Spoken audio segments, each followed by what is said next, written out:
இங்க என்ன படுத்துக்கிட்டு இருக்கீங்க? சாமியும் சாஞ்சு போச்சு, நம்ம ஊர் கவுண்டரையும் சாச்சிட்டானுங்க.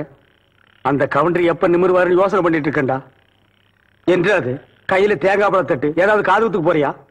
இல்லண்ணே, நீங்க இந்த தொழில விட்டீங்கல்ல, அதனால அந்த பதவியை நான் ஏத்துக்கலாம்னு. நான் பாத்துக்கிட்டு இருந்தது மந்திரி பதவி, அத நான் விட்டுட்டு போறேன். அதுக்கு பதிலா நீ ஏத்துக்க.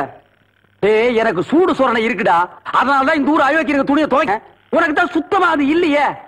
ஆமா, உன்னை நம்பி எவன்டா துணி போட்டா? இவர் தானே. இவரா? ஓ, இவரா? ஆமா, நீங்க முதல்ல பதவி ஏத்த உடனே இவர் அயல் நாட்டு அதிபர் செலவிய இவர்கிட்ட கொடுத்த இவரு சோதனை பண்றாரு. டேய், இவனே ஒரு இத்து போனவன், இவன் போட்டிருந்தது ஒரு இத்து போன பனியன், இவங்கிட்ட சலவைக்கு எடுத்த நீயும் ஒரு இத்து போனவன். ஒட்டு மொத்தமா குளத்துக்குள்ள இறங்கி குளத்தை கெடுத்துறாதீங்கடா. ஐயோ, அப்படிலாம் செய்ய மாட்டோம்னே. அப்ப அந்த ஆசீர்வாதம். ஏய், ரொம்ப வெறுப்பேத்தாத. சாமி சிலைன்னு கூட பார்க்க மாட்டேன், எடுத்து மண்டை மேல அடிச்சு போடுவேன். சரி, இந்த வெத்தலை வாக்க எடுத்துக்கங்க. வெத்தலை பாக்க நான் எடுத்துக்கிட்டா தேங்காய் பழத்தை வெளியே எடுத்துட்டு போய் வித்துடலாம்னா? என்ன ஓமாண்ணா? போடா, எடுத்துக்கிட்டே போடா. ஐயோ, எப்படி உழைக்கிற? எத்தனை நாளைக்கு இந்த கௌரவம் பாக்குறேன்?